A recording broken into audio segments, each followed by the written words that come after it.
Chapter 58, Connor. Connor eats his breakfast as quickly as he can. It's not because he's hungry, but because he has somewhere he wants to be. Reese's breakfast hour is right before his. If she's slow and he's quick, they can force their paths to cross without attracting the attention of the Happy Jack staff. They meet in the girls' bathroom. The last time they were forced to meet in a place like this, they took separate, isolated stalls. Now they share one. They hold each other in the tight space, making no excuse for it. There's no time left in their lives for games or awkwardness or pretending they don't care about each other. So they kiss as if they've done it forever, as if it's as crucial as the need for oxygen. She touches the bruises on his face and neck, the ones he got from his fight with Roland. She asks what happened. He tells her it's not important. She tells him she can't stay much longer, that Dalton and the other band members will be waiting for her on the Chop Shop roof. I heard you play, Connor tells her. You're amazing. He kisses her again. They don't speak of unwinding. In this moment, none of that exists. Connor knows they would take this further if they could, but not here, not in a place like this. It will never happen for them, but somehow he's content in knowing that in some other place and time it would have. He holds her for 10 seconds, 20, 30, then she slips away, and he returns to the dining hall. In a few moments, he hears her playing the strains of her music pouring forth, filling Happy Jack with the upbeat, pulse-pounding soundtrack of The Damned. Chapter 59, Roland. They come for Roland that same morning, right after breakfast. A harvest counselor and 2 guards corner him in the dormitory hallway, isolating him from the others. You don't want me, Roland says desperately. I'm not the Akron AWOL. Connor's the one you want. I'm afraid not, says the counselor. But I've only been here a few days. He knows why this happened. It was because he hit that guy with the volleyball. That must be it. Or it's because of his fight with Connor. Connor had turned him in. He knew Connor would turn him in. It's your blood type, the counselor says. AB negative. It's rare and in very high demand. He smiles. Think of it this way. You're worth more than any other kid in your unit. Lucky you, says one of the guards, and he grabs Roland by the arm. If it's any consolation, says the counselor, your friend Connor is scheduled for unwinding this afternoon. Roland's legs feel weak as they bring him out to the light of day. The red carpet stretches out before him, the color of dried blood. Anytime the kids cross that terrible stone path, they always jump over it, as if touching it were bad luck. Now, they won't let Roland step off of it. I want a priest, says Roland. They give people priest, right? I want a priest. Priests give last rites, says the counselor, putting a gentle hand on his shoulder. That's for people who are dying. You're not dying. You'll still be alive, just in a different way. I still want a priest. Okay, I'll see what I can do. The band on the roof of the Chop Shop has begun their morning set. They play a familiar dance tune as if to mock the dirge playing inside his head. He knows Risa's in the band now. He sees her up there playing the keyboard. He knows she hates him, but still he waves to her, trying to get her attention. Even an acknowledgement from someone who hates him is better than having no one but strangers watch him perish. She doesn't turn her eyes toward the red carpet. She doesn't see him. She doesn't know. Perhaps someone will tell her he was unwound today. He wonders what she'll feel. They've reached the end of the red carpet. There are 5 stone steps leading to the doors of the Chop Shop. Roland stops at the bottom of the steps. The guard tries to pull him along, but he shakes them off. I need more time, another day, that's all. One more day. I'll be ready tomorrow, I promise. And still above him, the band plays. He wants to scream, but here, so close to the Chop Shop, his screams will be drowned out by the band. The counselor signals to the guards. They grab him more firmly, just beneath the armpits, forcing him to take those 5 steps. In a moment, he's through the doors, which slide closed behind him, shutting out the world. He can't even hear the band anymore. The Chop Shop is soundproof. Somehow he knew it would be. Chapter 60, Harvest. No one knows how it happens. No one knows how it's done. The harvesting of unwinds is a secret medical ritual that stays within the walls of each harvesting clinic in the nation. In this way, it is not unlike death itself, for no one knows what mysteries lie beyond those secret doors either. What does it take to unwind the unwanted? It takes 12 surgeons in teams of 2, rotating in and out as their medical specialty is needed. It takes 9 surgical assistants and 4 nurses. It takes 3 hours. Chapter 61, Roland. Roland is 15 minutes in. The medical staff that buzz around him wear scrubs the color of a happy face. His arms and legs have been secured to the operating table with bonds that are strong but padded, so he won't hurt himself if he struggles. A nurse blots sweat from his forehead. Relax. I'm here to help you through this. He feels a sharp pinprick on the right side of his neck and then in the left side. What's that? That, says the nurse, is the only pain you'll be feeling today. So that's it then, Roland says. You're putting me under? Although he can't see her mouth beneath her surgical mask, he can see the smile in her eyes. Not at all, she says. By law, we're required to keep you conscious through the entire procedure. The nurse takes his hand. You have the right to know everything that's happening to you every step of the way. What if I don't want to?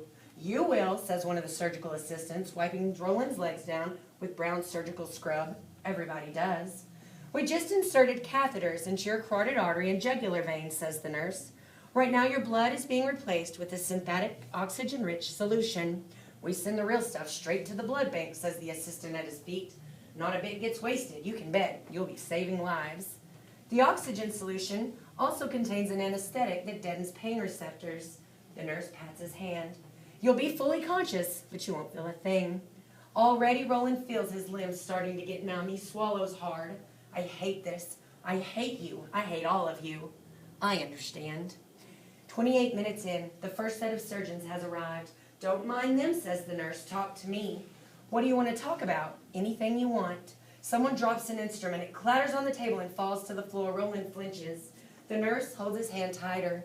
You may feel a tugging sensation near your ankles, says one of the surgeons at the foot of the table. It's nothing to worry about. 45 minutes in, so many surgeons, so much activity. Roland couldn't remember ever having so much attention directed at him. He wants to look, but the nurse holds his focus. She's read his file. She knows everything about him, the good and the bad, the things he never talks about, the things he can't stop talking about now. I think it's horrible what your stepfather did. I was just protecting my mother. Scalpel, says a surgeon. She should have been grateful. She had me unwound. I'm sure it wasn't easy for her. All right, clamp it off. An hour and 15. Surgeons leave, new ones arrive. The new ones take an intense interest in his abdomen. He looks towards his toes, but he can't see them. Instead, he sees a surgical assistant cleaning the lower half of the table. I almost killed a kid yesterday. That doesn't matter now. I wanted to, but I got scared. I don't know why, but I just got scared. Just let it go. The nurse was holding his hand before. She's not anymore. Strong abdominal muscles, says the doctor. Do you work out? A clang of metal. The lower half of the table is unhooked and pulled away.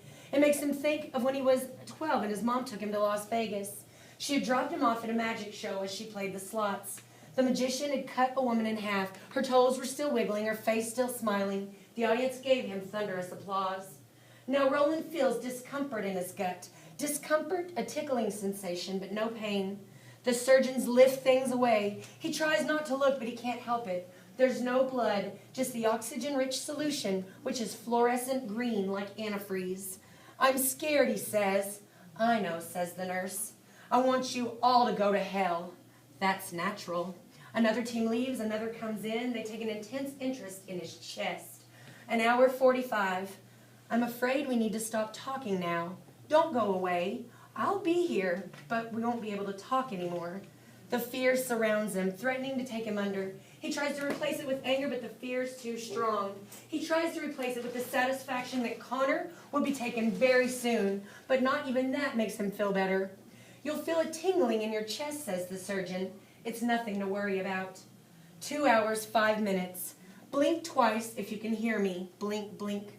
You're being very brave. He tries to think of other things, other places, but his mind keeps being drawn back to this place. Everyone's so close around him now. Yellow figures lean all around him like flower petals closing in. Another section of the table is taken away. The petals move in closer. He does not deserve this. He has done many things, not all good, but he does not deserve this. And he never did get a priest. 2 hours, 20 minutes. You'll feel a tingling in your jaw. It's nothing to worry about. Blink twice if you can hear me. Blink, blink. Good. He locks his eyes on the nurse, whose eyes still smile. They always smile. Someone made her have eternally smiling eyes. I'm afraid you're going to have to stop blinking now. Where's the clock, says one of the surgeons. 2 hours, 33 minutes. We're running late. Not quite darkness, just the absence of light. He hears everything around him but can no longer communicate. Another team has entered. I'm still here, the nurse tells him, but then she falls silent. A few moments later, he hears footsteps, and he knows she's left. You'll feel a tingling in your scalp, says the surgeon. It's nothing to worry about. It's the last time they talk to him. After that, the doctors talk like Roland is no longer there. Did you see the game yesterday? Heartbreaker. Splitting the corpus callosum. Nice technique. Well, it's not brain surgery. Laughter all around. Memories tweak and spark. Faces. Dream-like pulses of light deep in his mind. Feelings. Things he hasn't thought about in years. Memories bloom and then they're gone. When Roland was 10, he broke his arm. The doctor told his mom he could have a new arm or a cast. The cast was cheaper. He drew a shark on it. When the cast came off, he got a tattoo to make the shark permanent. If they had just made that three-pointer, it'll be the Bulls again or the Lakers. Starting on the left cerebral cortex, another memory tweaks. When I was 6, my father went to jail for something he did before I got born. I never knew what he did, but my mom says I'm just the same. The Suns don't stand a chance. What if they had a decent coaching staff? Left temporal lobe. When I was 3, I had a babysitter. She was beautiful. She shook my sister real hard. My sister got wrong, never got right again. Beautiful is dangerous. Better get them first. Well, maybe they'll make the playoffs next year or the year after that. Did we get the auditory nerves? Not yet. Getting them right. I'm alone, and I'm crying, and no one's coming to the crib. And the nightlight burned out. And I'm mad. I'm so mad. Left frontal lobe, and I don't feel so good. Left occipital, and I don't remember where. Left parietal. I can't remember my name, but right temporal, but I'm still here. Right frontal, I'm still. Right occipital, I'm still. Right parietal, I'm. Cerebellum, I'm. Thalamus, I. Hypothalamus, I. Hippocampus. Medulla. Where's the clock? 3 hours, 19 minutes. All right, I'm on break. Prep for the next one.